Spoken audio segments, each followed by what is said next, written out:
Good afternoon, everyone, and welcome to our brief today, Palestinian women sharing their stories following October 7th.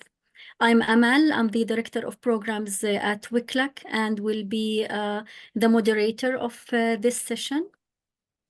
Before actually we dive into the content we have lined up, I want to express our gratitude for your presence today and taking the time to be with us.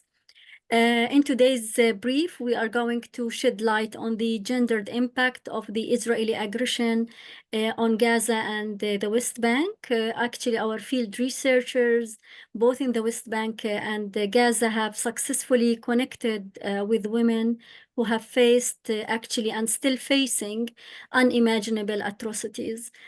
We have listened to their stories, documented their experience, and now through this brief, we aspire to amplify these voices, reaching out to you and to others who are willing to listen and, of course, ready to take some kind of meaningful action.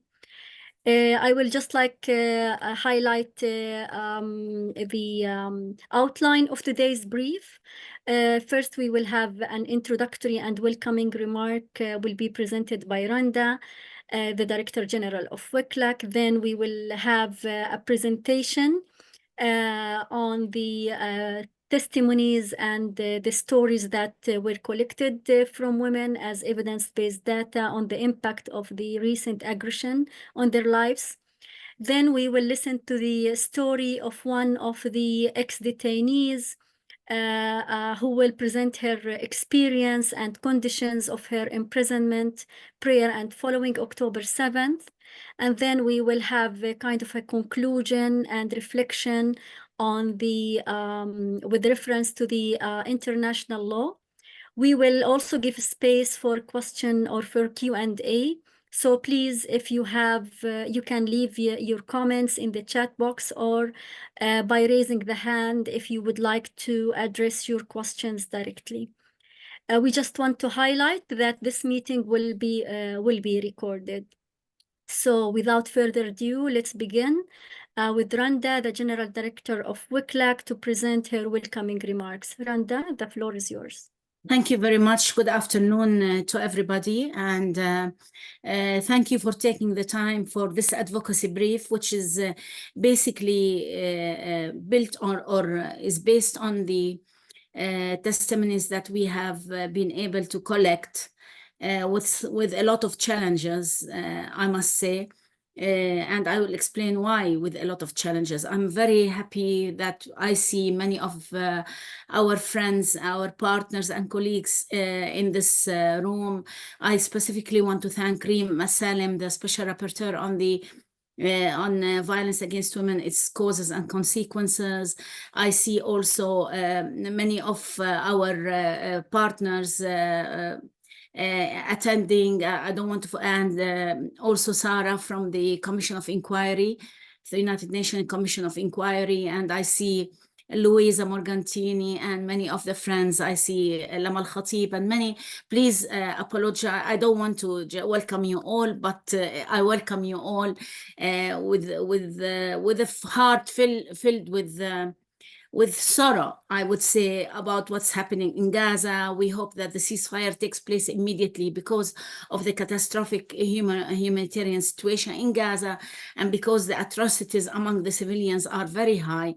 Every day, the casualties, the ceasefire should stop immediately. We should really focus our efforts in order to pressure the powerful countries, especially the United States, that is supporting Israel, to put an end to this, to all the atrocities and the military aggression on the Gaza Strip, which is causing a lot of casualties among civilians, especially women and children, who constitute around 70% or even more of the casualties. The displacement is very high in the Gaza Strip, with almost 1.9 million Palestinians. Almost all the population have been internally displaced one time or even twice or three times. Many families have been completely abolished from the registrar, the humanitarian registrar. I don't want to speak about numbers because every person has his or her own story.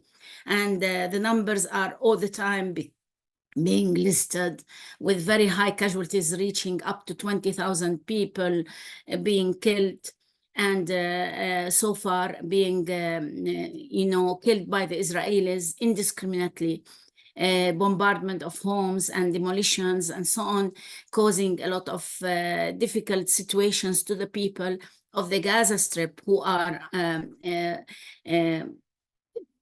as you most probably and all of you know, they did not leave a hospital, they did not leave a school, they did not leave a mosque.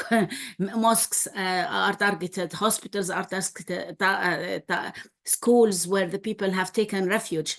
And perhaps I would like to mention the story of the 3 Israeli prisoners who have raised their hands for rescue by the Israeli soldiers, who did not take that into account, because they are targeting civilians, and even if they are innocent civilians. And this is a very clear example of what they have done. I would say that today we tried to focus on the stories of specifically women who are disproportionately impacted by the war. But also, today I saw a very important video speaking about the also sufferings among men in our society. So both men and women are suffering from the Israeli policies, but we think that on the long run, the disproportionate impact on women will be much higher. The only thing that I want to highlight here is that currently we are facing a lot of difficulties in gathering evidence-based data, especially in Jerusalem and the West Bank, and in Gaza, because of the humanitarian situation, where the people's movement is very limited. There's no safe place, and therefore our field researchers are not able to move freely in the Gaza Strip. They are themselves displaced, and therefore they are running for their lives. And therefore, this is a very important challenge that we face as an organization that strongly bases its work on the data that we establish on the ground through evidence-based data, through the voices of women themselves. In Jerusalem and the West Bank, the violations and the war crimes and crimes against humanity, especially in the Gaza Strip, but also in the West Bank, with settler violence and all the sufferings of the people, are increasing also the fear of the field researchers to move freely among the different towns, cities, and villages in the West Bank, resulting in difficulties in gathering first-hand information. Our field researchers in Jerusalem are very much constrained because of the amendment that was made on the Israeli anti-terrorist law, which added a provision that dealing with social media outlets posting information or gathering information and posting it, or having it even on your own mobile, is a threat to incriminating you with a 1-year imprisonment. We have seen cases where the Israelis have entered schools, opened mobiles of students, teachers, and arrested people in Jerusalem itself, making it so hard for our field researchers even to gather stories and violations that are being committed by the Israeli occupation. Although the home demolitions, the mass arrests, and the bombardment and raids, night raids and arrests are continuing with a remarkable, we noticed last week very clearly how the Israelis were arresting men and women in the Gaza Strip, searching them, and arresting them. Now, my colleagues will address these issues when they speak about Palestinian prisoners from the Gaza Strip. But what we're saying that while there has been an exchange of prisoners, We have seen that many of the constraints are still on the Palestinians. More people have been arrested. Over 3,500 people have been arrested. And in the Gaza Strip last week, it was remarkable that they've arrested people, both men and women, mostly men, but also women. And they're now in the Damoun prison, and they are completely isolated with very little information that is available about their situation.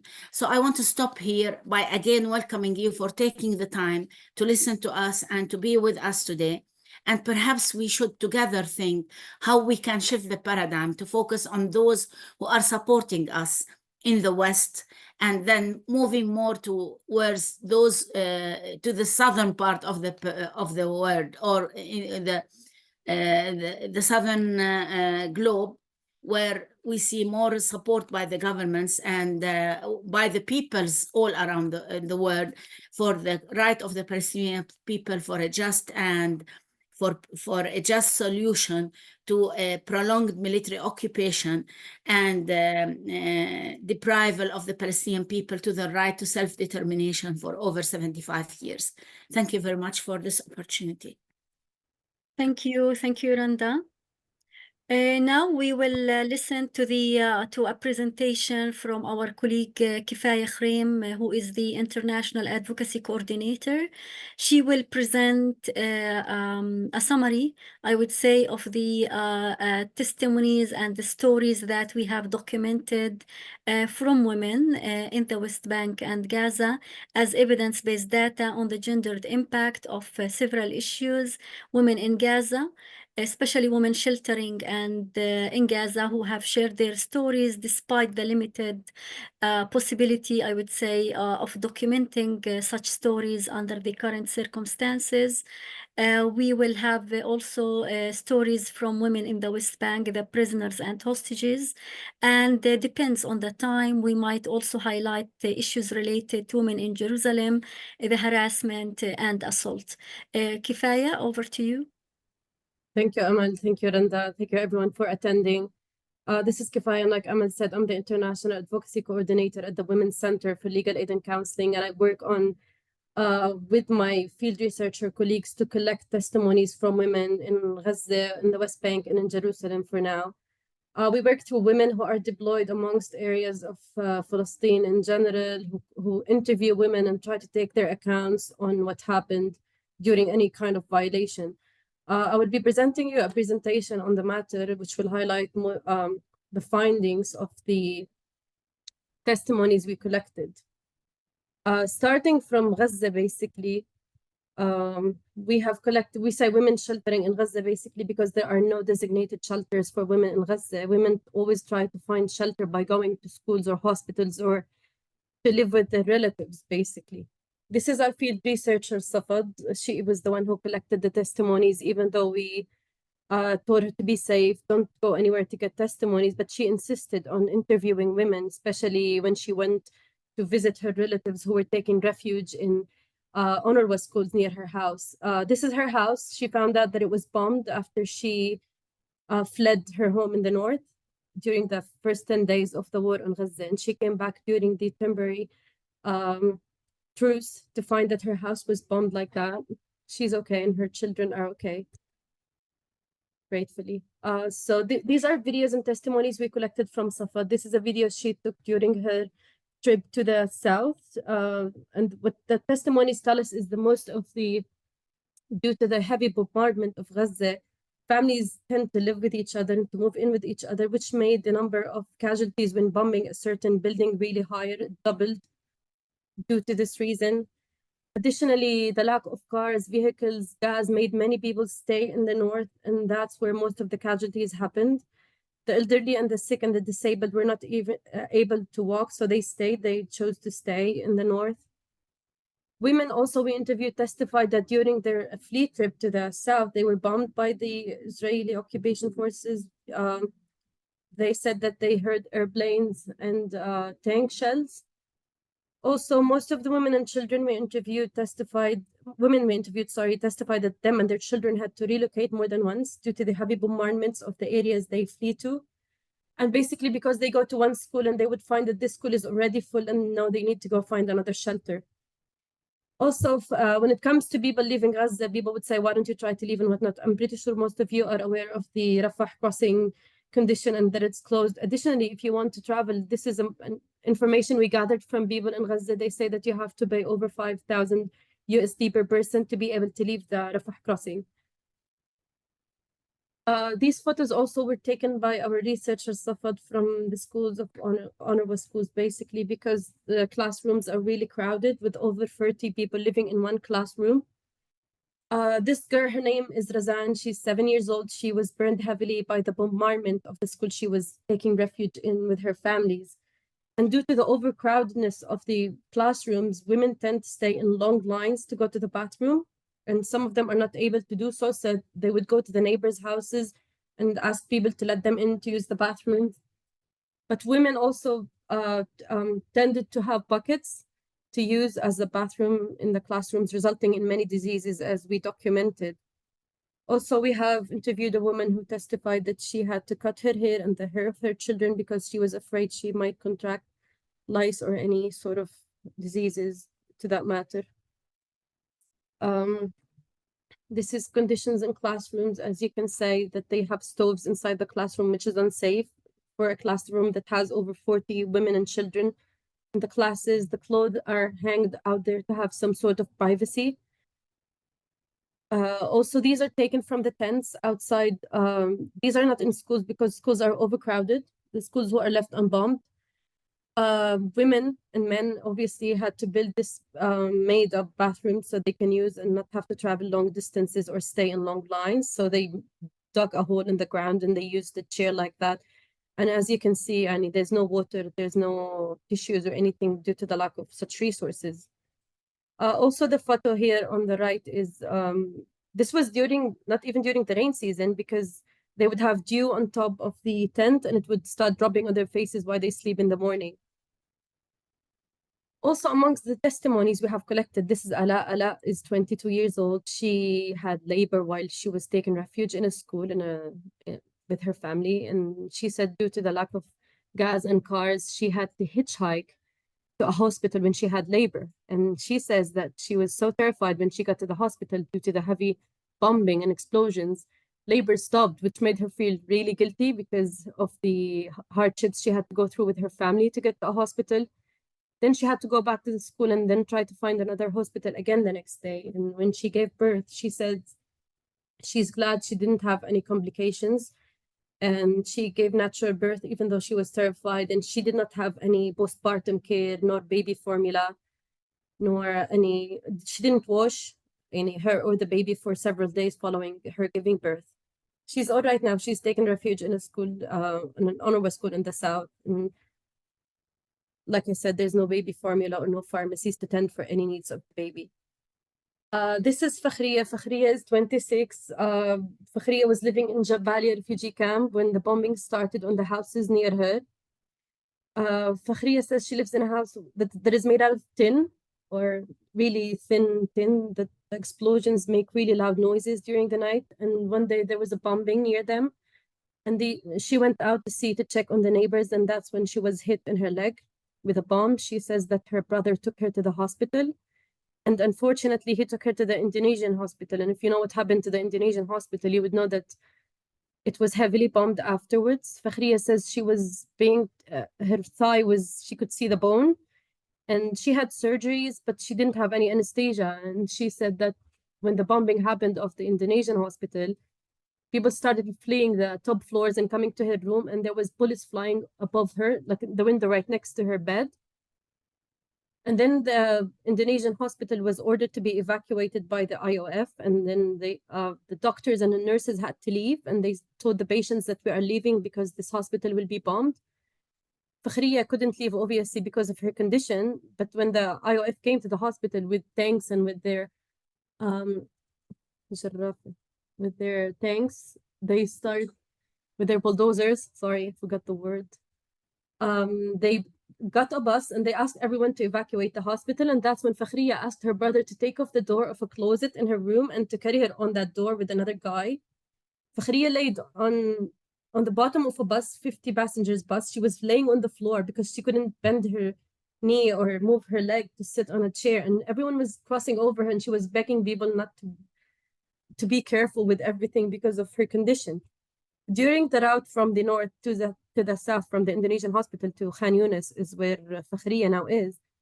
There was a checkpoint and where they evacuated all the men out of the bus, and they had to search all the bus. And she was begging them not to take her brother because she was afraid for him, obviously, and because he was taking care of her.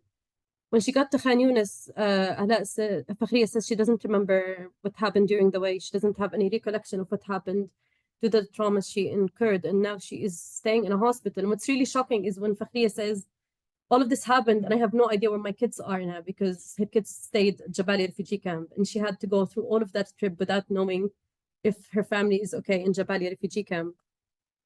This is a video that we have encountered in which a woman is testifying about being targeted and asked to undress by Israeli occupation forces in Gaza. She was asked to undress. We can provide you with the links of the videos that we might show you later on. She testified that after telling the officers or the Israeli forces that she is pregnant, they started hitting her in her belly, resulting in immense pains, as she says in this video. She also said that they threatened her if she doesn't talk and they will rape her, and that's when she was like, I asked them to shoot me, but that's when they let her go. Another shocking testimony that we can also provide you with is this lady who is in her 70s. She testified that she was taking refuge in a room with her two sisters, who are 73 and 72, with her also eldest daughter, who is 30 years old. She says that they were taking refuge and trying to hide out in this room. That's when Israeli soldiers stormed the room. And even though she repeatedly, her and her sisters, told them that we're just women in Hebrew, and they were waving white t-shirts, they decided to shoot at them and to come back 3 times to make sure that everyone's dead. Fatima says, the lady testifying in this video, is that she pretended to be dead.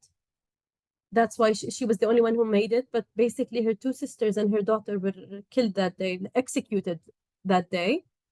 And she says in this video the name of the soldier who was shooting at her, and that he came back just to make sure that all of the women in that room is dead. Basically, this explains a lot about what Randa said about the shooting of the 3 hostages who were waving white t-shirts. There's a pattern of shooting civilians who are waving white t-shirts or white clothing to mark that they are civilians and they're not planning to do any acts. Also, this is one of the most disturbing videos. This is Israeli soldiers storming a room of a woman, a Palestinian woman, and while looking for, obviously, weapons or Hamas members inside the drawers of lingerie of the women, he starts making comments that Arab women are sluts. I always knew Arab women are sluts, and making remarks, slut-shaming Palestinian women and dehumanizing them in a manner. And this video was circulated over Israeli social media platforms. Basically, this is it for Gaza, for the testimonies we have collected. And now, after this little brief I might give you, Hanan will be speaking about her experience in the prison. These are testimonies we have collected from women who were abducted following 7th of October and prior 7th of October to talk about their experiences during staying in prison. Most of the women who were released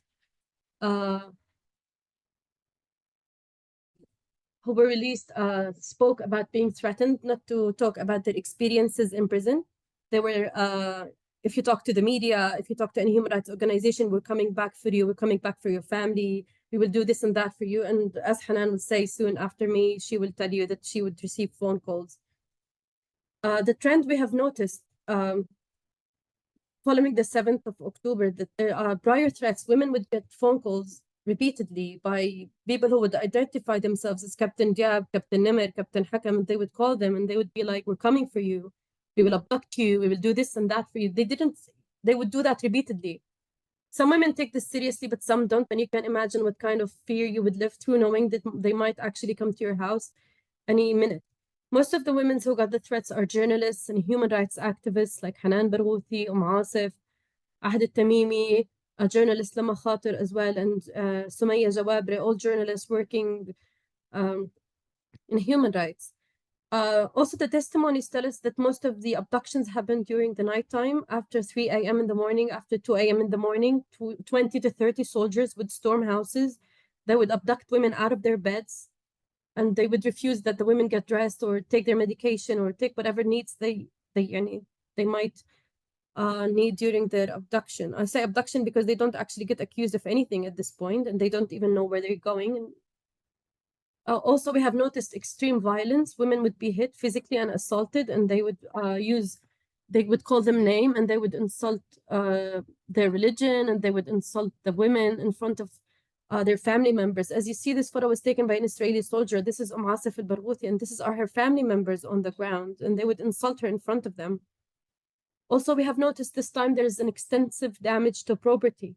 So we're not talking about regular search on let's look for weapons or any sort of things that might forces need. No, this is damaging property beyond repair to cause as much damage to the family as possible. Additionally, this time we have noticed hostage taken is where Israeli soldiers would take women and children or the parents of the, let's say, a target, and they would call them the targeted person. They would be like, we have your wife, we have your kids, we have your parents. If you don't come and turn yourself in, we will take them, we will hurt them, we will beat them up. And this is a pattern we have noticed following the 7th of October has been increasing. Also, humiliation. There's many types of humiliation, either sexual humiliation of women and assault, either calling them name and physically assaulting them and degrading them and talking to them in a demeaning manner. But we also have noticed that the utilization of social media to dehumanize and to assault women. This is you can access it on Twitter if you have a Twitter account. This is the Minister of National Security. This photo was taken of Ahad in her bedroom, on her bed when she was abducted. She was abducted following some incitement by settler groups on Telegram and social media accounts saying that Ahad al-Tamimi is supporting Nazis and whatnot. And she was abducted from her house in such manner. And when they took her from her house like that, she says, he yanked me from my hair and they took photos of me. And this photo was published later on by the Minister of National Security as such. And what's really peculiar is if you go throughout his page, you would find photos of so many women, only women. Again, there's maybe one man or two, but mostly women were abducted by the IOF. He published about them on his Twitter account. This is a photo was taken of a Palestinian student, but he says that 4 young women shared incitement posts on their social media accounts. But according to Adala, Adala is a human rights organization that works within 1948. They said that these women merely showed sympathy for Gaza. So and he published that photo saying that we're coming for you to try to scare women.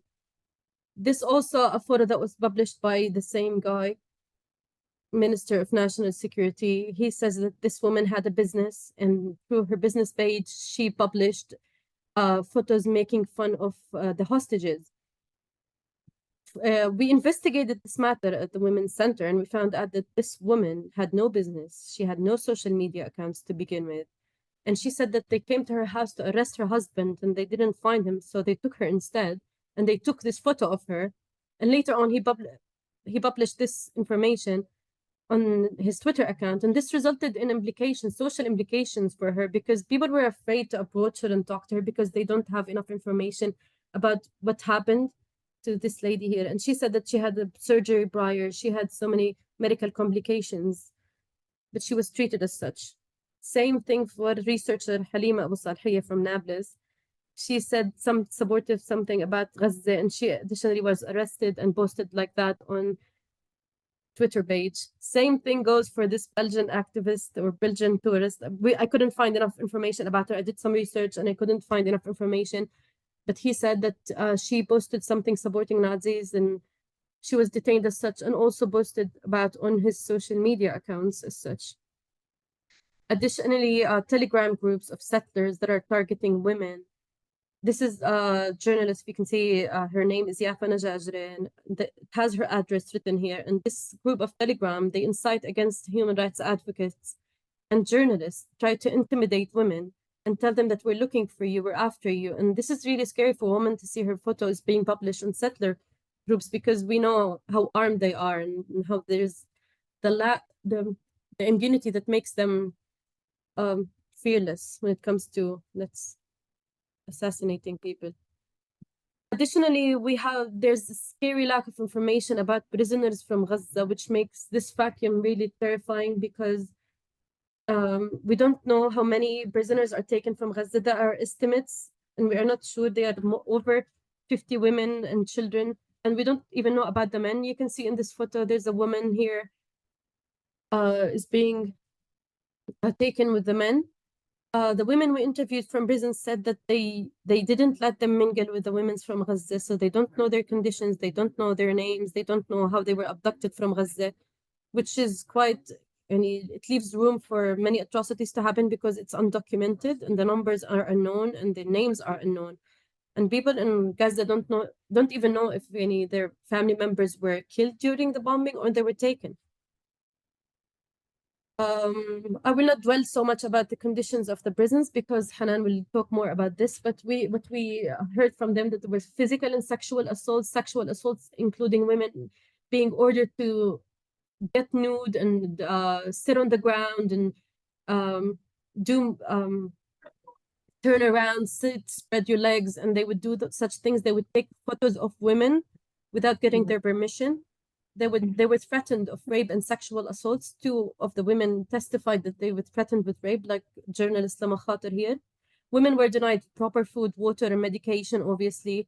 Sanitary products were denied for all women.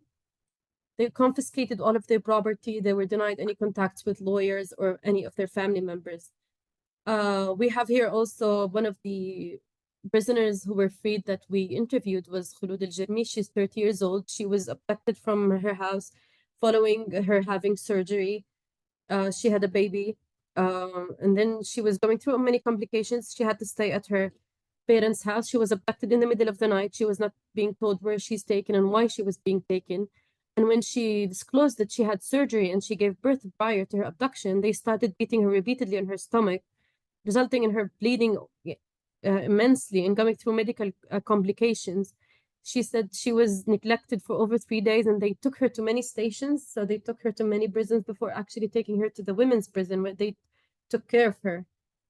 After being beaten up, she was released and she said that she suffered from immense medical complications that resulted in many procedures following that beating that she had faced in the prison.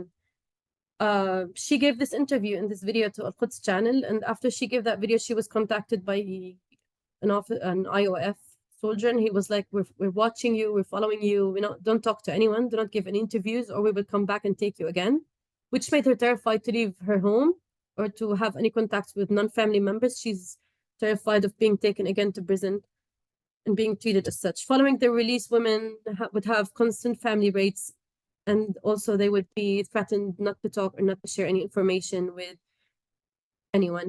This is it for the testimonies we have collected, and now Amal will take us to Hanan. Thank you very much for listening.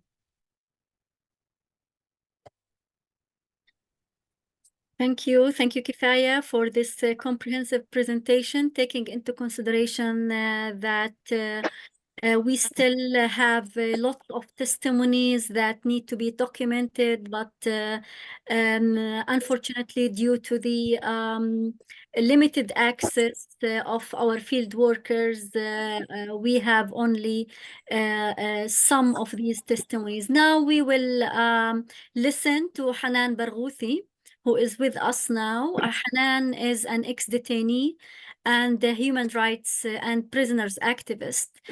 She is actually the sister of Nail Barghouthi, a political prisoner in Israeli jails who have spent 44 years in imprisonment. Hanan will be presenting her story in Arabic, and Kifaya will kindly be providing the translation. حنان تفضلي حنان، أنت معنا. السلام عليكم ورحمة الله، يعطيكم العافية. السلام عليكم. Thank you everyone. أهلين والحمد لله على سلامتك حنان. الله يسلمك، الله يسعدك يا ربي. شو بتحبوا أحكي؟ أو في سؤال محدد؟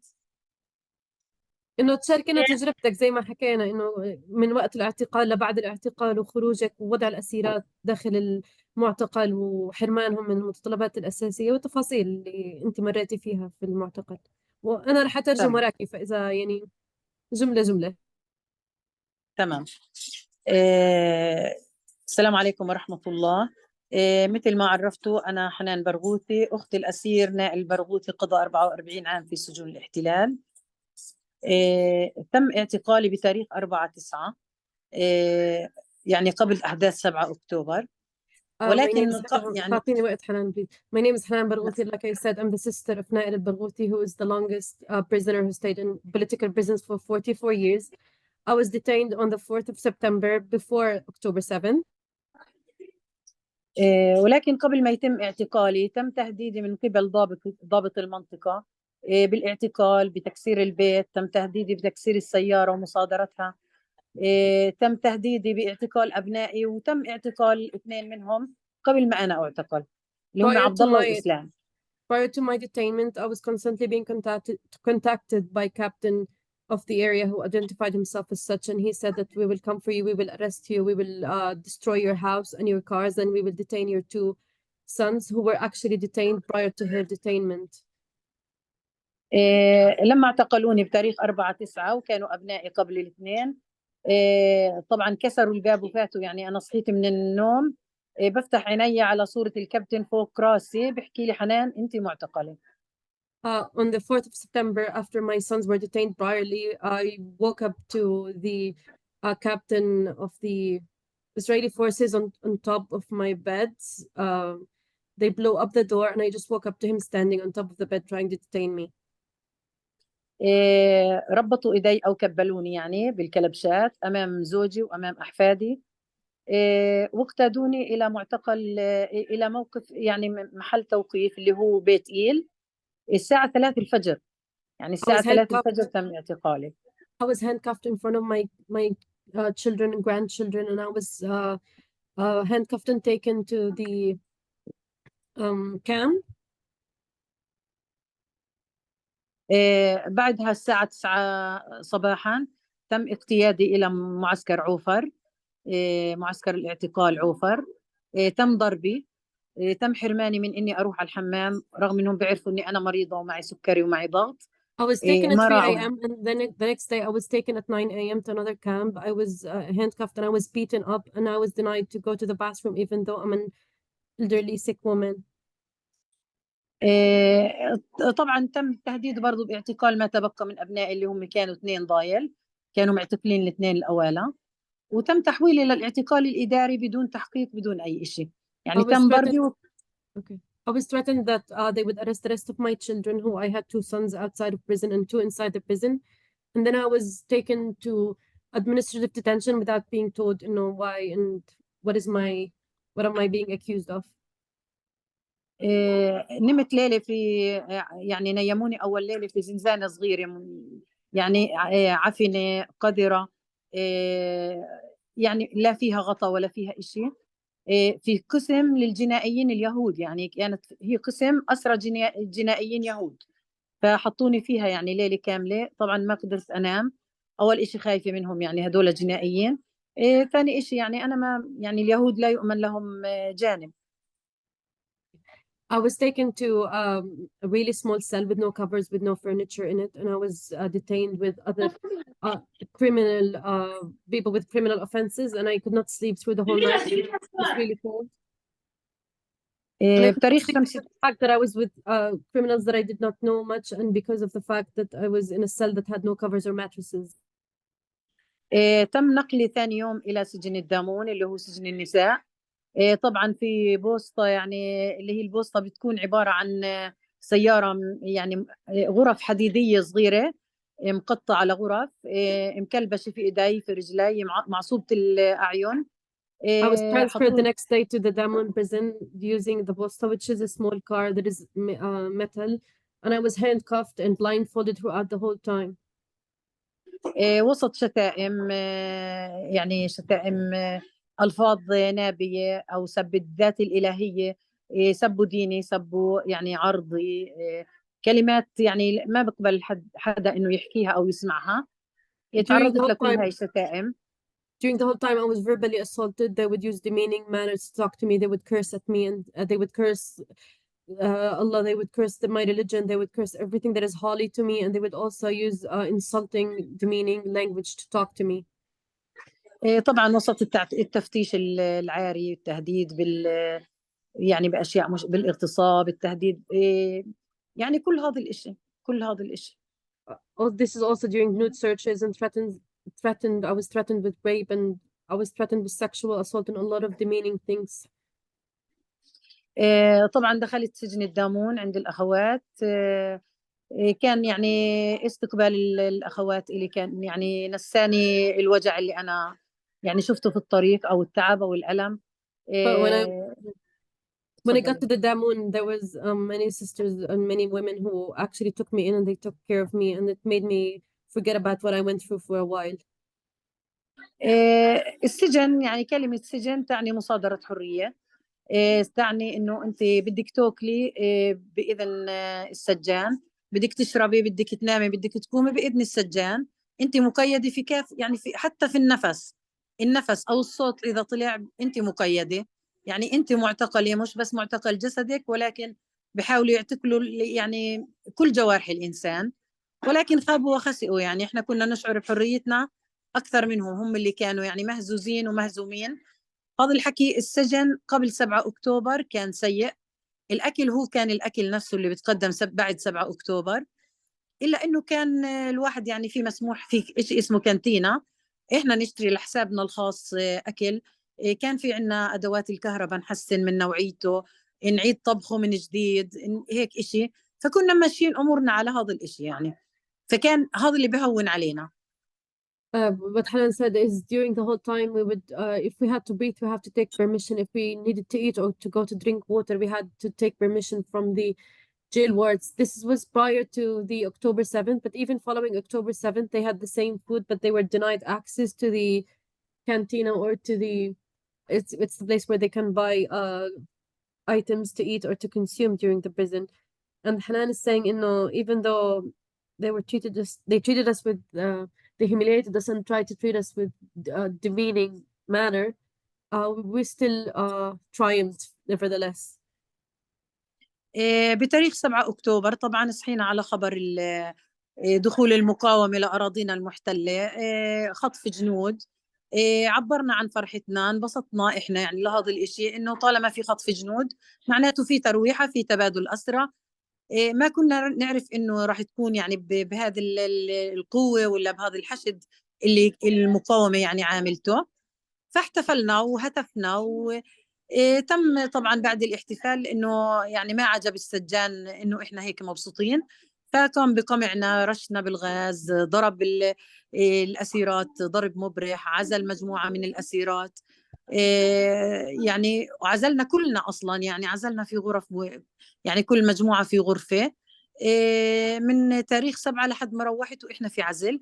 ولكن في عنا اختنا مرح بكير يعني تم عزلها تماما عن السجن كله، في زنزانة منفردة في سجن آخر، عفنة قذرة، لحد ما روحت وهي بعيدة، يعني ما شفناها ولا خلونا نتواصل معها ولا نعرف شو وضعها.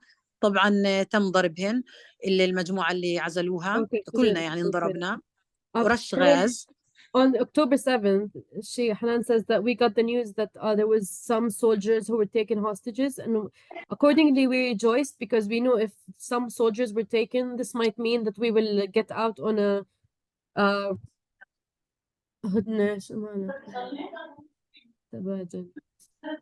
truth. It's they knew that if some soldiers were taken, this would mean that there would be an exchange of prisoners between Israeli forces and with Palestinian prisoners, which could mean that we as women, we could get out of this prison. And accordingly, we rejoiced, which was to the disliking of the jail wards who started beating us and spraying us with gas and putting us in separate rooms and treating us and hitting us all the time.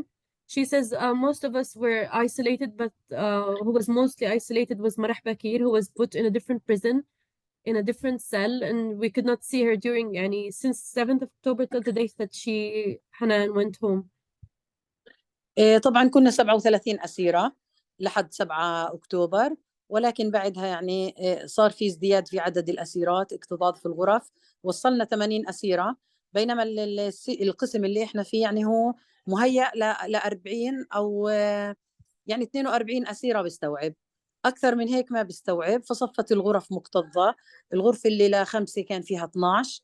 الأكل كان يجي يعني ل 12 بنت يا دوب يكفي 3، ولكن كنا نضطر إنه نتقاسموا مع بعض، يعني على أساس إنه كان في عنا قاصرات، كان في عنا كبار في السن. يعني في الأول كنت أنا أكبر واحدة 59 عام، بعدها جابوا سهير البرغوثي 65 عام، جابوا أسيرة من جنين 75 عام. طبعا هاي الأسيرة اللي من جنين جابوها يعني على إنهم بدهم ابن أخوها، وما قدروا يعتقلوه فاعتقلوا عمته، وتم ضربها وإهانتها والتحقيق معها رغم إنها كانت مريضة يعني وكبيرة في السن. فما كانوا يراعوا يعني هاي الحدود كلياتها. Prior to the 7th of October, we were 37 prisoners in prison, and we would stay in a room that is enough for 40 women. But following the 7th of October, many women came to prison, and Damir documented over 150 women were detained following October 7th. And they were given food that is only enough, like for 12 people, they would get food that is only enough for 3 people. And that's why they had to share the food amongst each other. Hanan says that there were elderly women in prison. She was the eldest at 59 years old, but then when Sahir came, she was 65, and another elderly woman joined the prison. One from Jenin who was detained because they could not find her nephew, so they took her instead, and she was beaten up. Also, there were minors in prison who were treated with, who were beaten and treated poorly. طبعا من أول يوم قطعوا علينا الكهرباء وقطعوا علينا المي السخنة. صادروا المي اللي إحنا بنشربها، صفينا نشرب ما جلكم الله من مية الحمام، مي كلها Following ترسبات، October كلها 7th, they أملاح. confiscated any electrical devices, and they also cut electricity off us. They also took our water. We could not drink any water, and if we needed to drink anything, we would get water from the bathroom sink. طبعا الأسيرات اللي يعني كانوا يجيبوهن بعد 7 أكتوبر كان أكثرهن يكونوا من الداخل المحتل.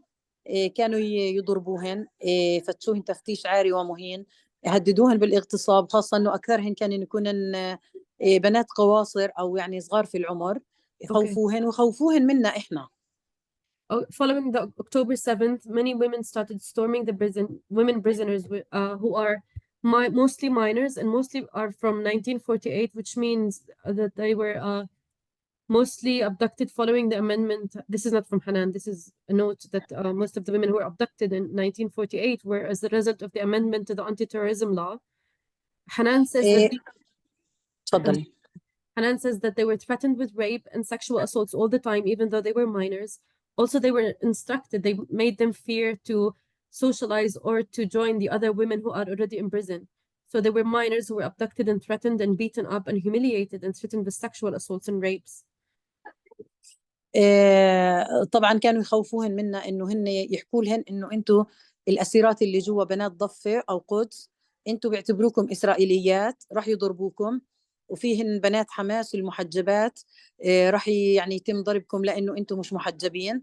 ولكن الحمد لله يعني بالعكس كان في احتواء واحتضان، وكانوا يعني انا كنت عاملهن كبناتي، هن يعتبرني ام الهن. بالعكس يعني صار في ألفة وصار في تعاضد وتكاتف ما بيننا. والحمد لله رب العالمين. يعني بالعكس كانت هاي نقطة لصالحنا إحنا.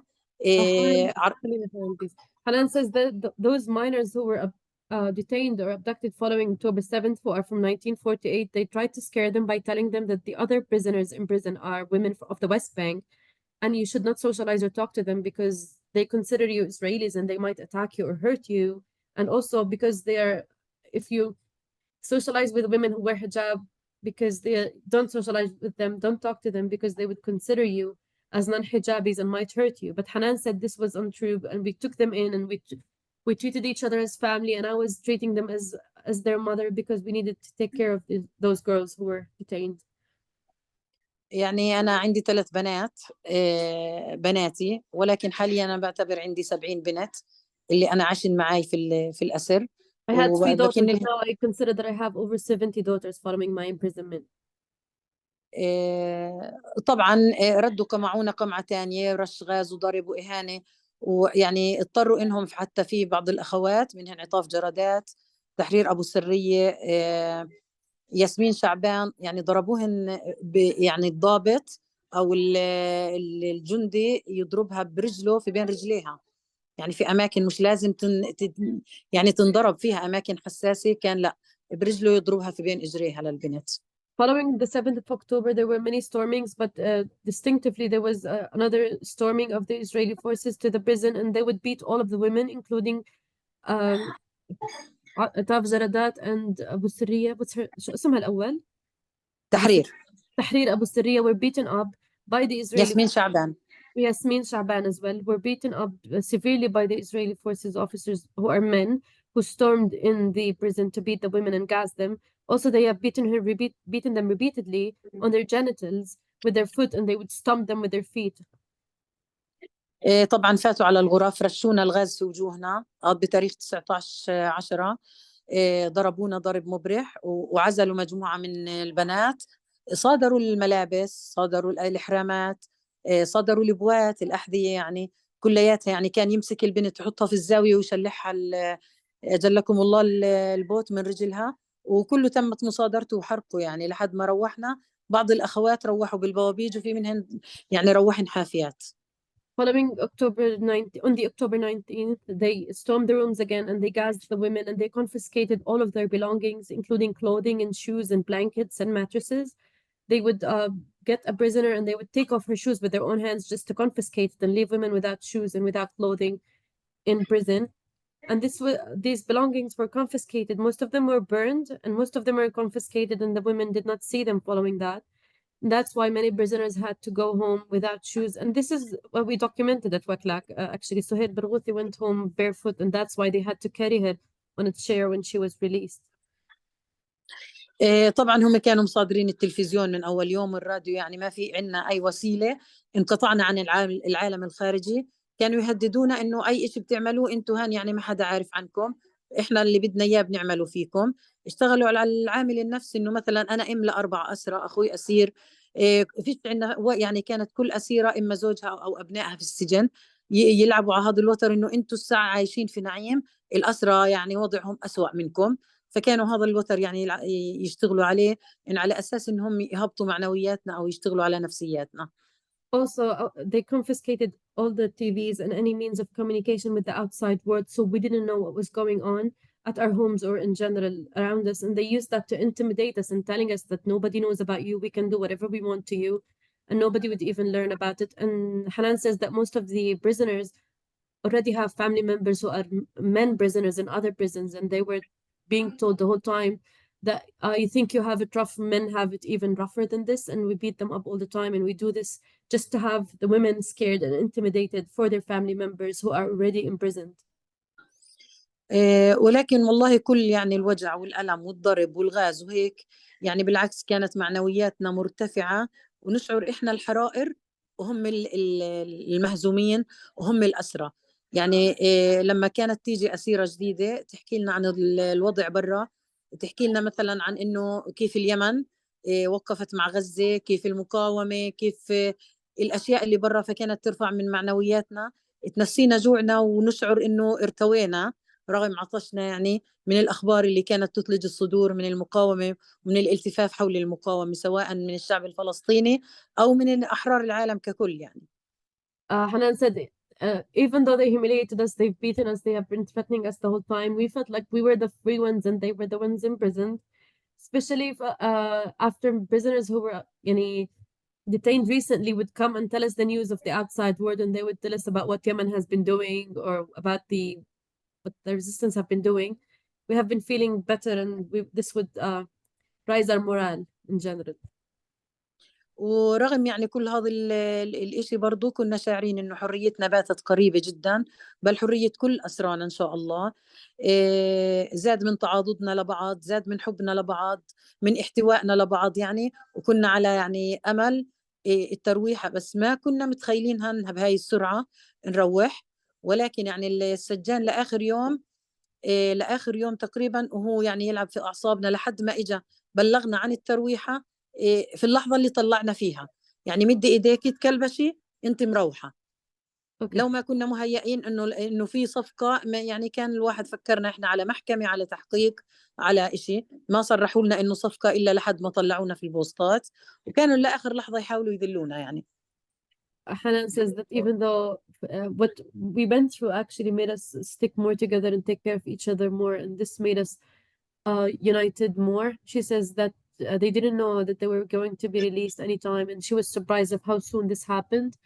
They didn't let them know when they will be released. They didn't know until the very moment they were taken out of the prison and they were transferred into vehicles they used to transfer Asra, and they took the prisoners and they took them out, and that's when they knew that they were being released.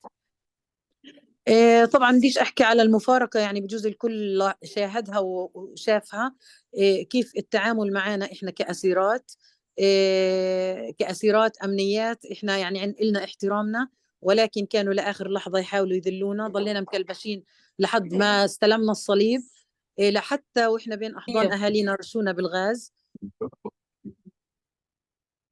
أكمل.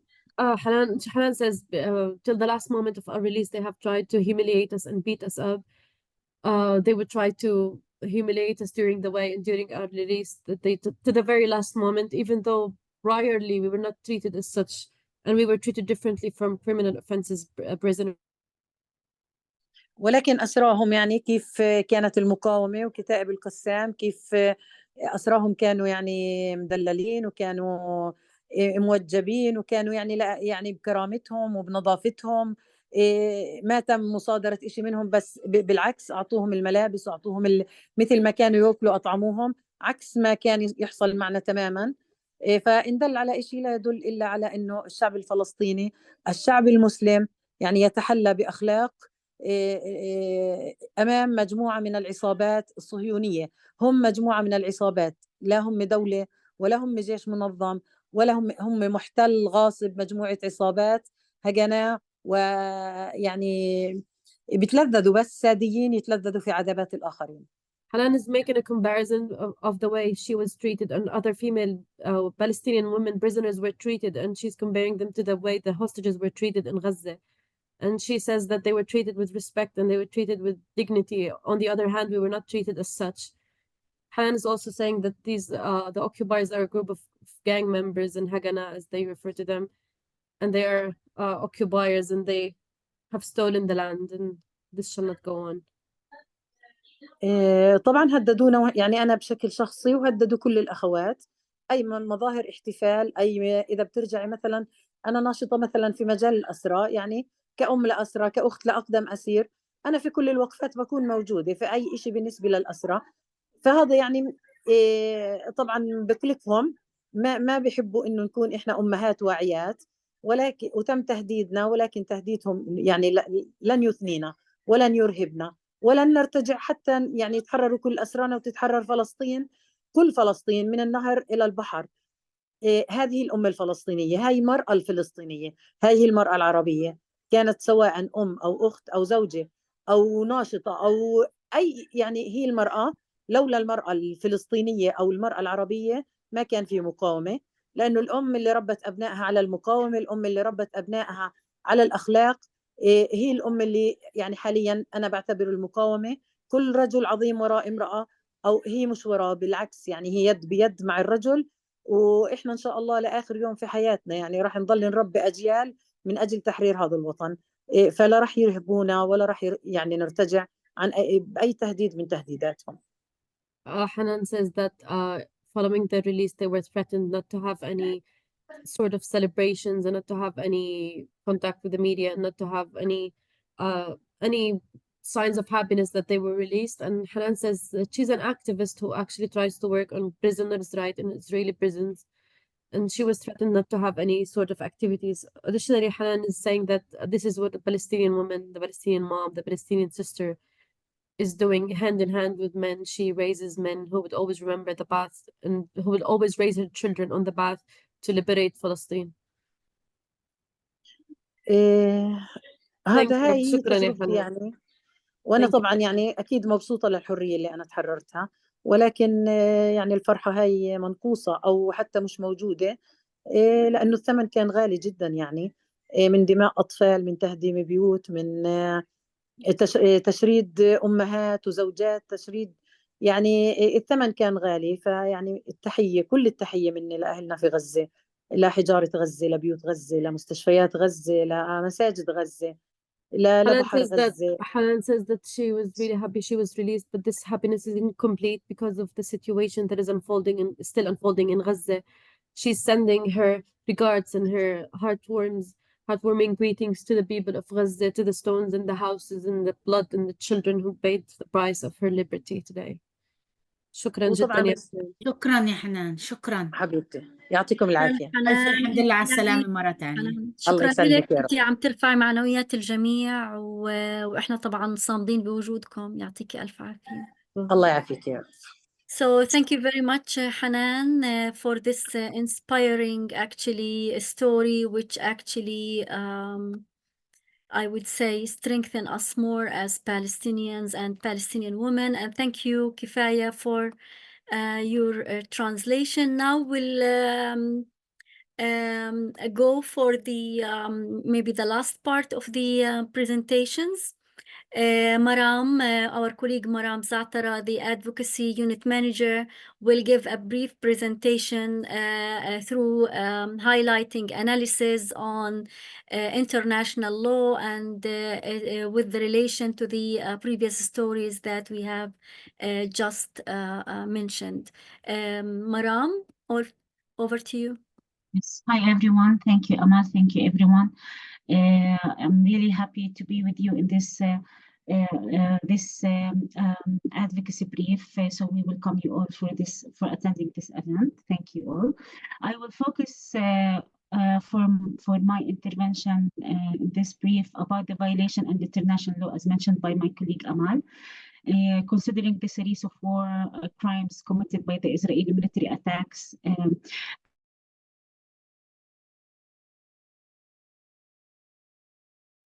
Maram.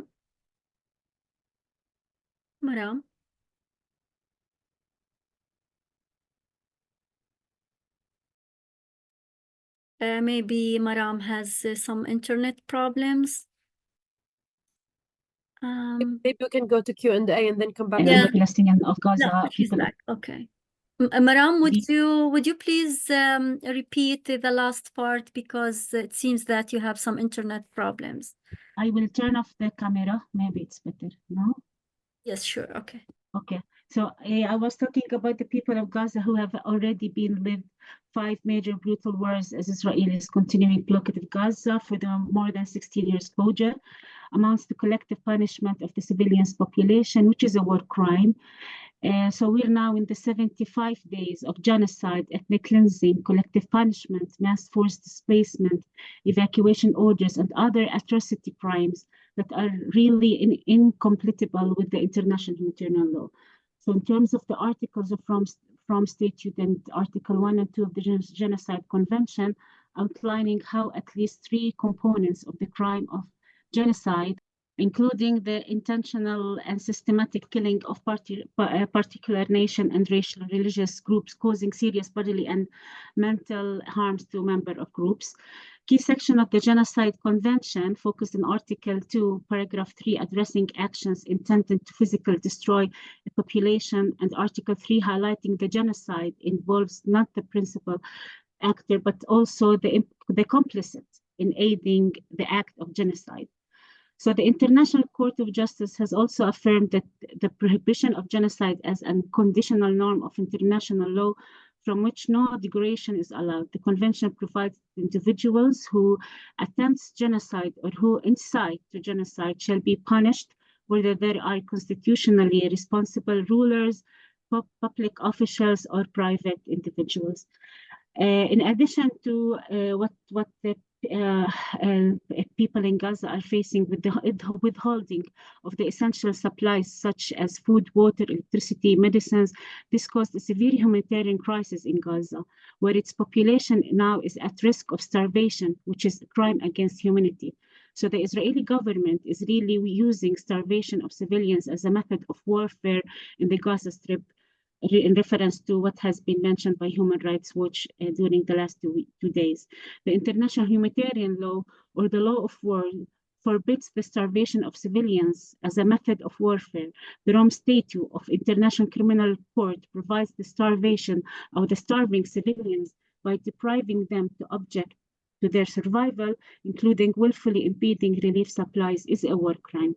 So as the occupying power in Gaza under the Fourth Geneva Convention, Israel has the duty to ensure the civilians' population gets foods and medical supplies all the time.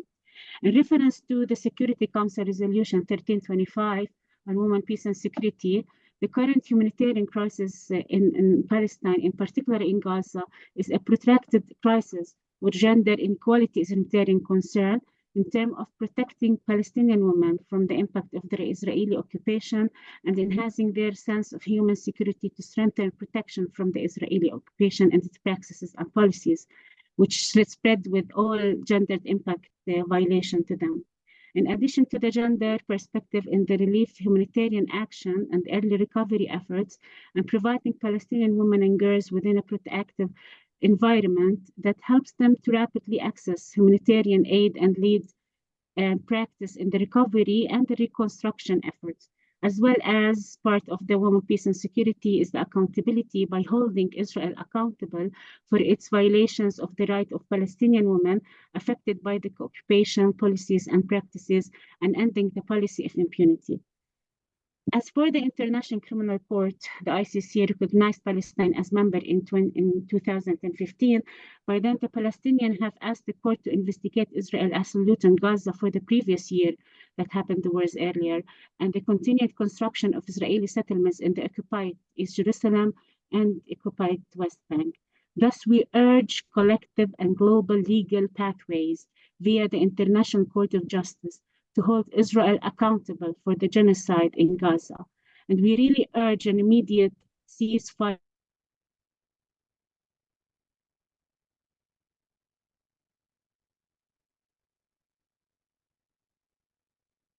Okay, sorry for this disruption. So maybe Maram, thank you very much, Maram. It seems that your internet connection might have some issues. So maybe now we can open the floor for the Q&A. So please, for those who would like to send their questions in the chat, please feel free to do Israeli so. bombardment of Or Gaza. you can make an intervention, Amal, also.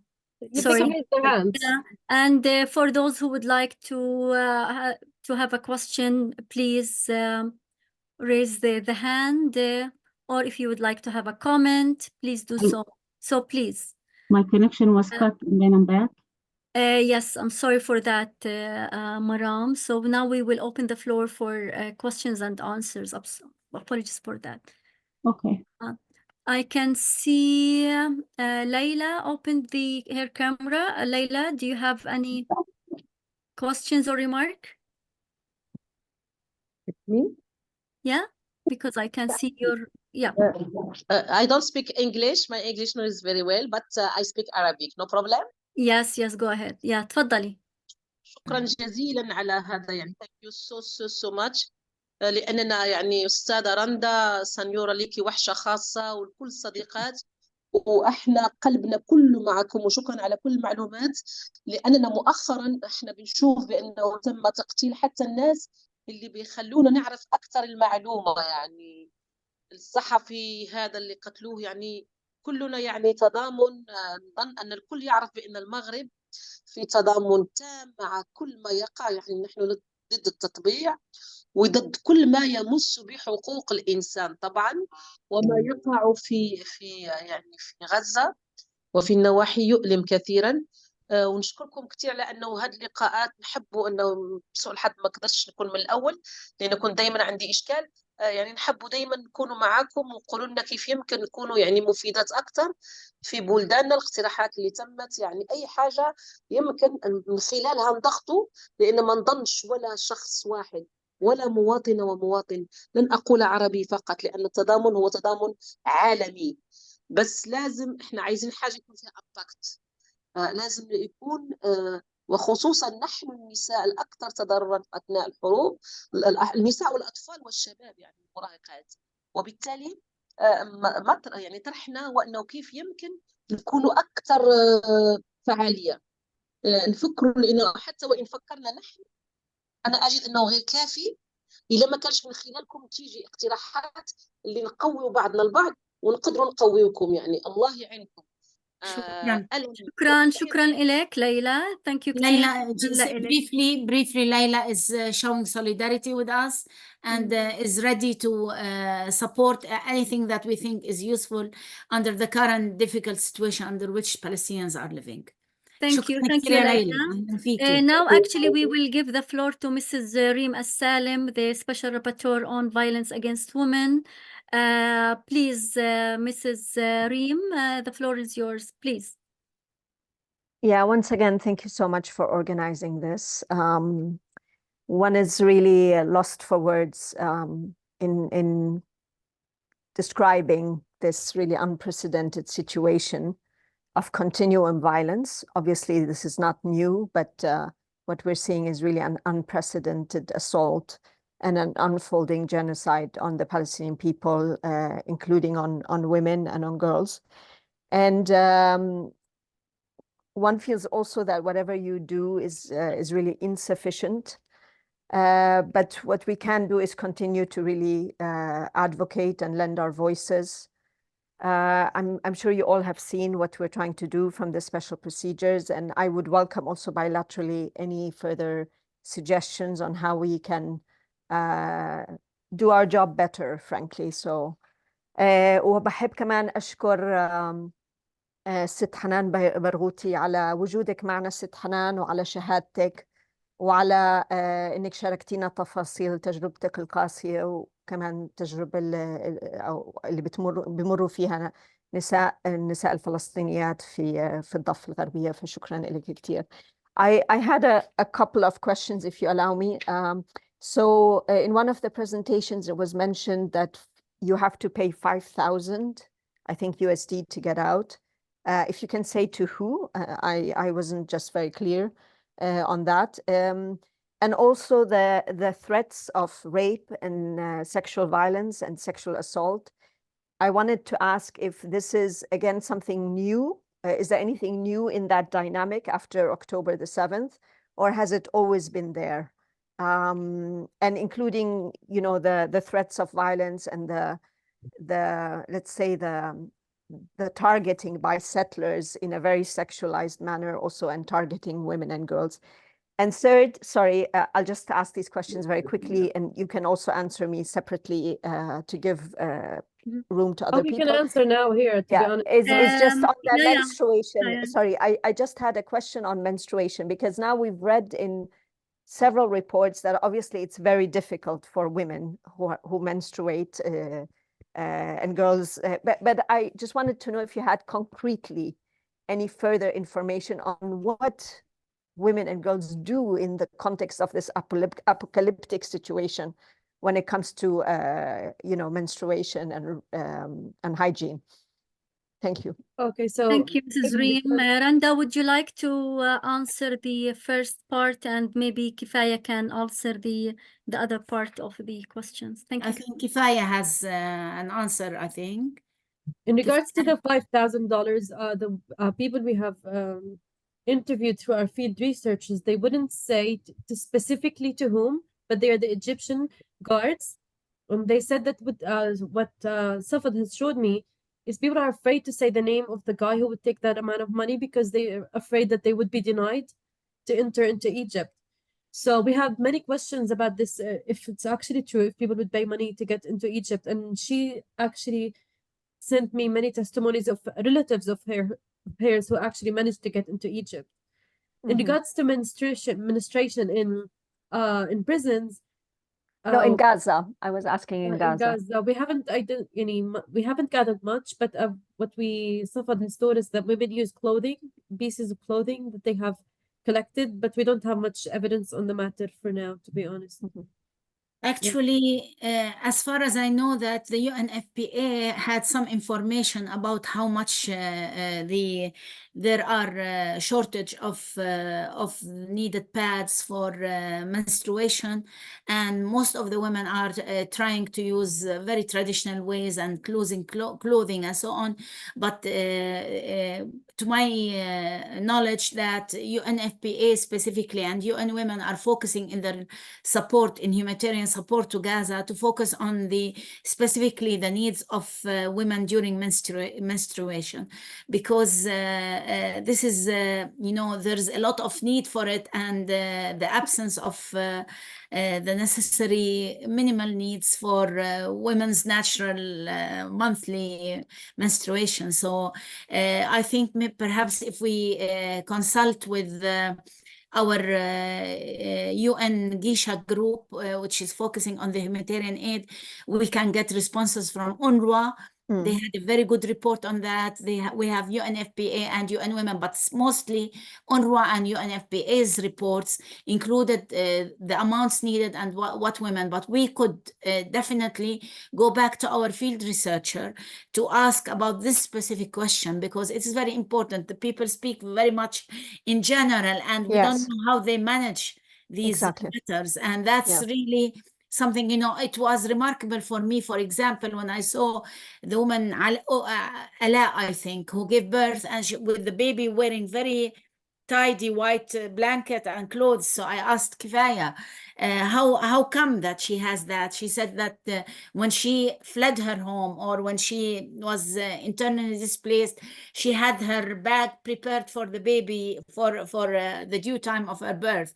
So she had the necessary materials that she needed. But taking that into account, this is not the reality for everybody, because the people, when they fled their homes and they were out of their homes, they did not manage, unless they have been from the early people who thought that it's better for their safety to move to the southern part of Gaza, which has proven also not to be safe. But at least some of them were managed to take some of their clothing with them and the basic needs, but the others, are not. In other instances, people who have been in their homes in the southern part of Gaza, they are used from previous. I asked friends of mine, and they said that from previous wars on Gaza, we always have spare packets that we maintain in our home. And there is a lot of solidarity among the people. For example, one of my friends in Khan Yunis told me that she had 3 big boxes, and that women who have fled their homes are coming to use her bath for showers, because they share the shower. So the people have a lot of solidarity. They share everything they have. They divide everything they have among them in a very positive solidarity way. And again, they, even if they have the solar systems, in some places there is solar system because of the electricity problem that is existing for very long periods of time. They are welcoming the women into their own homes to get the showers, because they're at schools or in other places this is not available. So that's the only thing that we can rely on, the solidarity among us as Palestinians, especially among women. And even the men leave the homes, to allow a bit of privacy for the women to come and shower and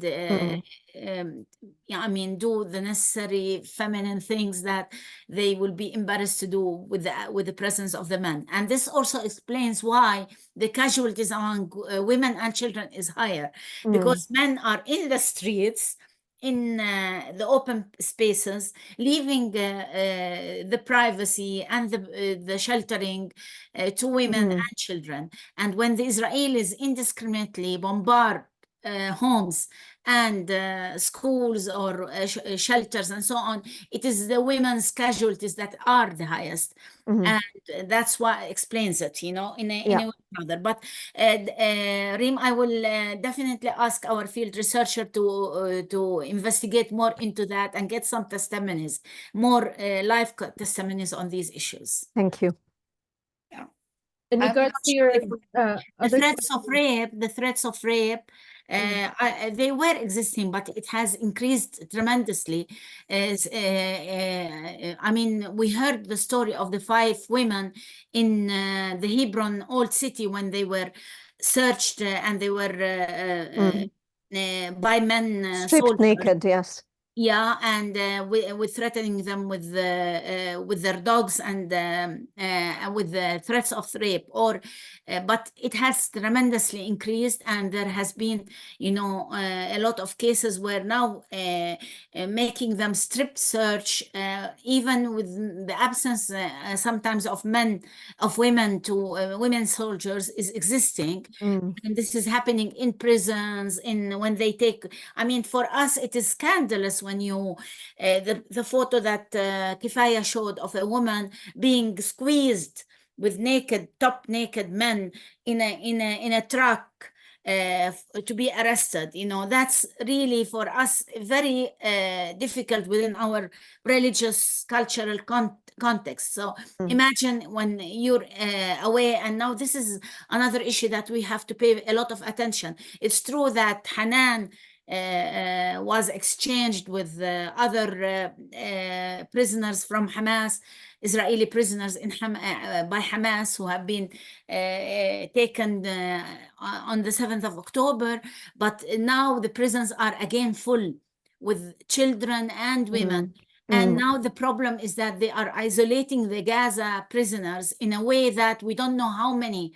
Some people speak about 150, others might be under the rubble, but others might think they are under the rubble but are arrested. So disappearances now is another problem. They can do whatever they want. They can practice the reprisal without knowing what's going to happen to these people. And it's becoming much more dangerous, which entails that there should be a much stronger role for the ICRC and other international actors to ensure that the safety and well-being of everybody, including women, prisoners, and abducted persons known to us, because now it's lost with the aggression on Gaza.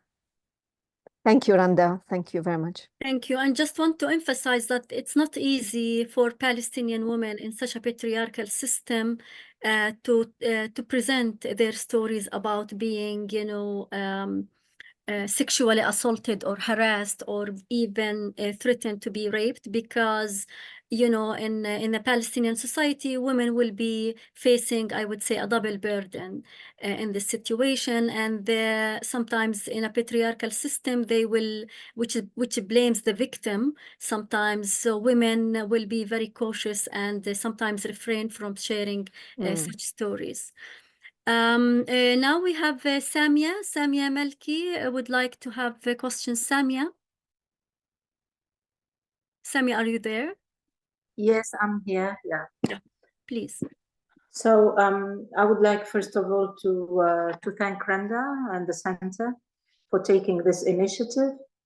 We were looking really forward to an initiative like this because you cannot. I mean, I know that the feeling of helplessness is very hard to bear, and we were feeling really helpless in this really dramatic situation. Dramatic really is an understatement.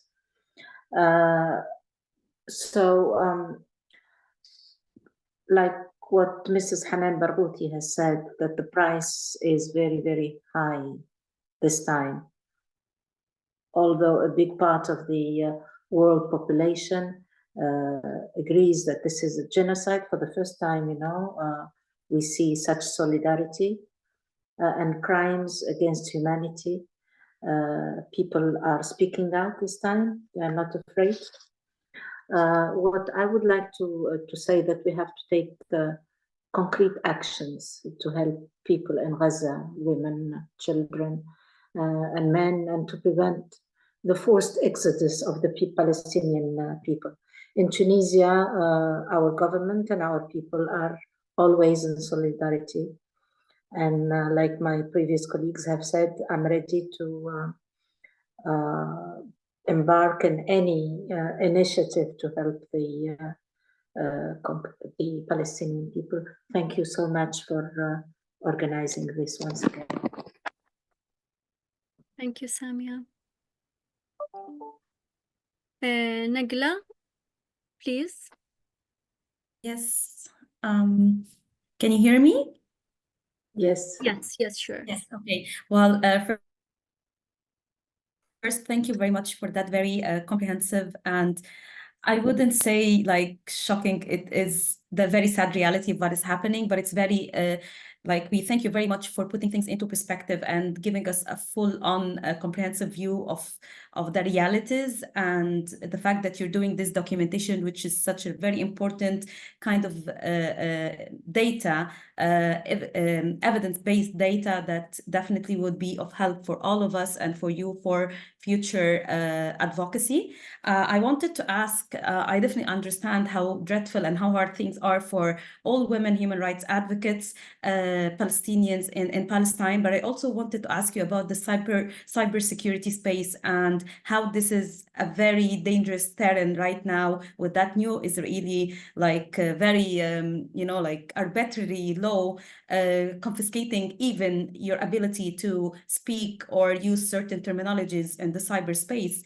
And I wanted to know more from you how we can also be very sensitive, in sending you emails or communicating with you. Is there anything that we should be aware of, or just to make sure that we don't put you in any sort of danger? And also, because remember, Amal, we had this conversation of potentially collaborating and providing that kind of cybersecurity training for all women human rights defenders, specifically in Palestine. So I wanted to understand more from you about this context, and if there are any notes that we should take in interacting with you in that cyberspace. Thank you. Randa, would you like to take this question? Actually, yes, definitely.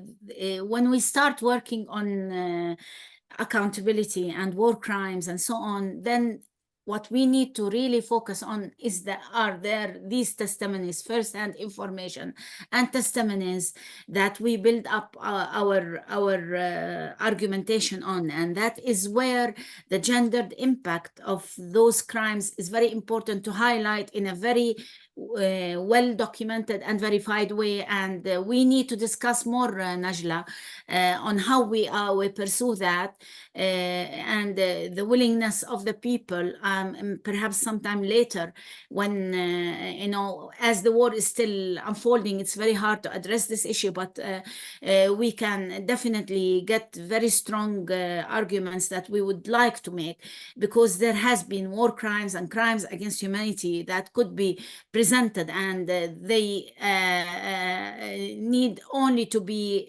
documented in a way that could stand in a strong way in the court and help both the UN Commission of Inquiry and the International Criminal Court to address those issues, especially that the International Criminal Court has already started with investigations into in Palestine as early as early last year. So we have the opportunity to bring up those issues to the forefront from the gender lens and to highlight them, and not to undermine other crimes, but now for the first time we're talking about genocide, which should be after the convention on genocide. It has been for 75 years now, and now we are still coming up to address the issue of genocide.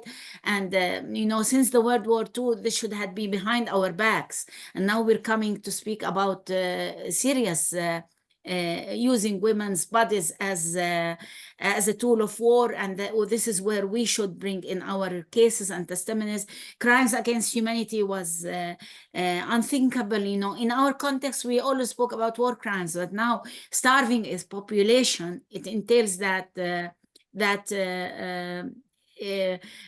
crimes against humanity are being also and genocidal statements made as early as 7th of October, and we've seen them in the practice all through. So this needs other thorough discussion based on what Maram tried to address at the but was not maybe able to bring in the recommendations on because of the cutting of the internet. But we should really have maybe a session only to brainstorm on how we can join efforts with the other human rights organizations to bring in the gender component of the war crimes and crimes against humanity committed from a gender lens to the International Criminal Court. Yeah, I was just like Nagila also part of her question was related to the cybercrime or basically maybe the recent provision by the Israeli Knesset. Maybe Kifaya would like to answer this question. Kifaya, would you like to do so? Yes. I missed on that. I'm sorry. That's fine, no problem. So are you Kifaya. asking and how you can contact us in regards to the work we're doing while being cyberly safe as well? Is that what you were asking?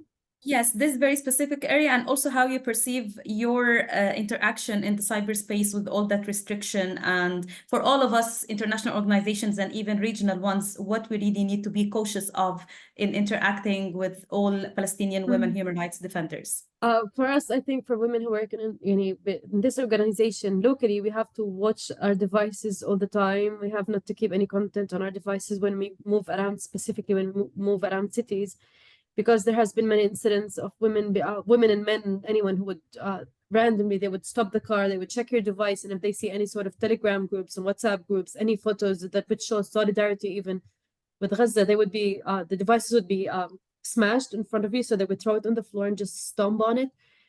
To overcome this, honestly, so most of us carry two devices. One device is for, we keep on it the data that we don't want anyone to see, and sometimes we keep the personal data and the accounts on a different device. We also tended to use Signal, which is more safe for now, as much as we know that we can use it to communicate with each other as organizations. We have Signal groups. Also, we try not to use words that might actually put us in the spotlight. Like in the presentation, I talked about Halima. Halima is the researcher. She's 26 years old from Nablus. She posted something on her Facebook account, and the Minister of National Security, who shall not be named, said that she incited violence. So he said that also they created a unit, and this unit works on reading what people say and what people do and what people write on social media. So we are really cautious about the terminology we use. So we don't want to be abducted and have all of that happening to us, to be honest. We have to, and as well, I think and also there's a website that they have created in which they publish posts of people who work in companies. So they have all the companies classified, and they, for example, if you post something, they would be like, okay, Najla said that, and she works at this company, and they would give a rating to each company on how they are anti-Israel or not. And this is, it's been happening a lot recently. I hope I answered your question, but always mind the terminology. Yeah. Thank you very What much. if you are targeted, then you are targeted by the Israelis and they don't want you to open your mouth. But we have to be very careful. As a professional human rights organization, we are careful, not to put even those women who give their testimonies to us at any risk or any danger, because they have to be assured of their safety. So when we publish it, if they mention something, the Palestinian people's sufferings, sometimes they mention that they might be, in a way or another, cheering up, as Hanan was saying, when Hamas, we try to avoid using direct mentioning of Hamas and the Palestinian people's sufferings, and the focus that we have to do as an organization is on our work that we do in the field through the protection that the civilians have, especially women and children, that should be protected at all times. And therefore we have a lot to expose the Israeli violations and make those who are more specialized in investigating into war crimes and crimes against humanity to do it. So we have to be careful. Now, the recording, I think we said we will share it, but also we have to be careful not to incriminate any of the speakers, especially Hanan, because we don't want her to go back to prison. So we have to be careful how we deal with that material in order to keep her safe and to make her share her story with us and enlighten our minds without causing any harm to her. So even when we share the testimonies, we are focusing on facts on the ground that are happening and the stories that women have witnessed, without necessarily even giving political positions as a professional organization. As individuals and human rights and women human rights defenders, we are also, we should be always careful that we are clear about our reference point in international law to avoid incriminating ourselves and putting more pressure on us to be stigmatized or closed. And that's happening and could happen anytime, especially that, for example, WICLAC is a registered organization in Jerusalem as well, and is handy in the hands of the Israeli occupation. So we are a professional organization, although I don't believe that this will help us anymore, because many of the stigmatized Palestinian organizations are professional organizations and are not politically affiliated with anybody. So this is a dilemma actually that is facing us as human rights defenders, because on one hand, we want to be vocal and we want to express, all the human rights violations. On the other hand, we fear of the repercussions of this situation, especially as maybe Kifaya mentioned through the testimonies that there are sometimes incitements that are led by some Israeli settlers against specific human rights defenders or professionals, which actually poses a huge threat against us. So thank you, Nagila, for this question. I just Somebody asked to highlight. Somebody in the chat asked how many political prisoners were released. Yes. And I think, we know that there were 300 between the or the minors and women that were released in the first exchange of prisoners. Among them, as we heard from Hanan, previous to 7th of October, there was around 35 women. And then this prisons included 80, I think all of them, including women from Palestinian women inside Israel, were released. But this does not entail that the prisons are free now. They collected new hostages, now abducted them and isolated them, especially from the Gaza Strip. So they continue. It's a very good deal for the Israelis. They can exchange their prisoners, but then they can arrest anybody. We're talking about over 3,500 Palestinian prisoners. And now we don't know how many from Gaza, over 1,000 men. As they are administratively detained under the pretext of being illegal fighters. Everybody, all men are illegal fighters, and with Hamas immediately, and the women who are affiliated with members of the family, they claim that they are affiliated with Hamas, have been arrested or just abducted for future exchange of prisoners and so on. And this is really very worrying. Now the prisons are again full. even the female prisoners, and the ICRC, as Reem noted, have been prevented from visiting. So we should pressure for allowing visitations for prisons. Yeah, Randa, actually, Mrs. Reem also asked a question related to the suspension of funding by some donors, and if you would following October 7th. So if you would just like to shed light briefly on this issue. Yeah, defunding is another problem with many countries suspending temporarily or until they do their own reviews for political considerations.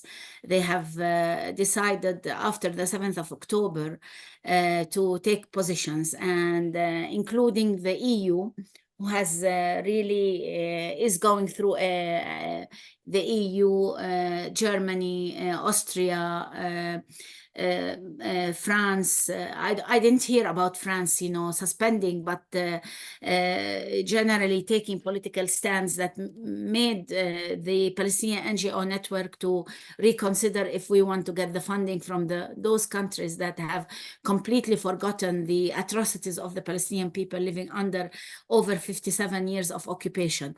Among those organizations was WICLAC, who has been suspended being part of the human rights community, temporarily suspended by Switzerland and by Finland, Sweden. We were later informed that we are in compliance with as WICLAC, we are in compliance with the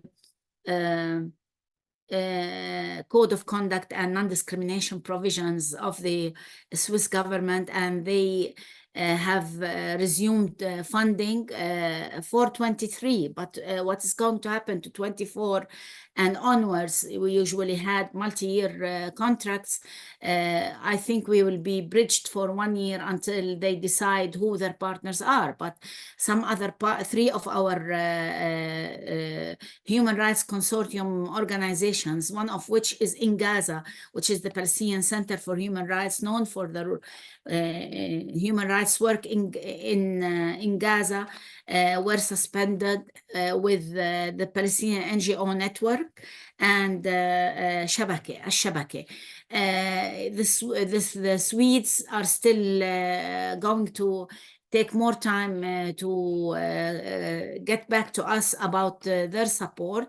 And this is really constraining human rights defenders and especially women's organizations and feminist organizations, as well as general mainstream organizations, from conducting their work at a time which is mostly needed. Now, this is the time where we should be doing our work, more monitoring, documenting, and doing advocacy work, and even calling for preparing files for the ICC to consider in the future. Many of our funds are being constrained. We had to have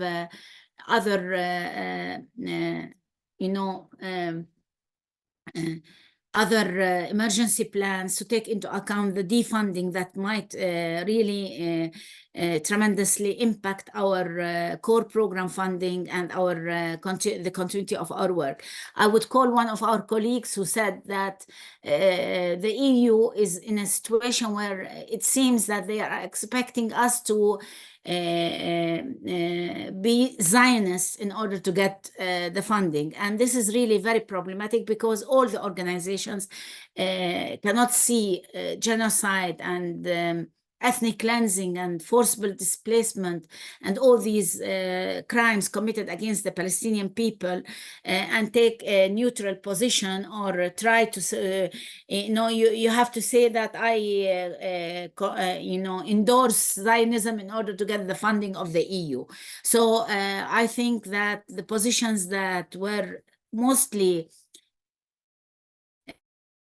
disappointing was the EU position and their speaker, Ursula von der Leyen, who is really very biased and have shown a lot of double standards and support to the Israeli occupying authorities. So we are not in the best situation generally as human rights organizations specifically, and other organizations who are being constrained by the defunding or the reviews and reconsiderations of the donors community to the funding to Palestinian NGOs and civil society.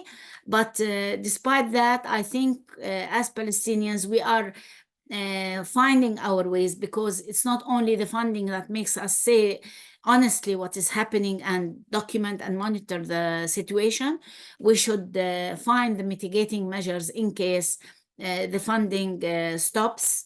And I think this is a very important lesson for us to learn, and not to heavily depend on the Western funding, which is mostly coming from Europe, because most of the organizations are not getting funding from USAID or USA funding, but, and have taken the decision in the 90s not to accept conditional funding. But now we're seeing the EU and other Western European countries going on the same path of reviewing us and putting us under, screening us and labeling us upon the lobbying and advocacy work of NGO Monitor, who was trying to drain the sources of funding for many of the Palestinian organizations since 2 or 3 decades ago. Thank you. Yeah, thank you, Randa. Thank you. And we would like also to thank Mrs. Luisa Morgantini for all her efforts and the support she is providing to Gaza and exposing the Israeli violations through her work in Italy. I just want to highlight that, unfortunately, Maram could not really continue or finish her presentation, but actually, if you can see in the chat, she has sent the recommendations for your consideration, and maybe these recommendations will also inspire us through our work and the collective advocacy work. Actually, it was such a comprehensive discussion, and we would like to thank everyone for your participation and your engagement in the discussion. We actually encourage all of you to stay connected, follow us on our social media, Twitter, and through our website. And let's maintain our collective efforts to expose all these atrocities and violations against humanity, and to collectively have a unified voice calling for duty bearers to abide by their obligations and to call upon ending this war and this genocide against our people in Gaza. Once again, sincere thanks to everyone, and we will see you maybe next time soon, actually, once we have the ability, I would say, and access to more testimonies. We know it's still very difficult to directly document testimonies from women. However, we will maintain our work as a feminist human rights organization. And thank you again for your participation and your attendance, and have a nice rest of the day. Thank you very much. Thank you all. Thank you for attending. Thank you for your briefing. Thank you. Thank you. Thank you so much. Thank you so much. Thanks.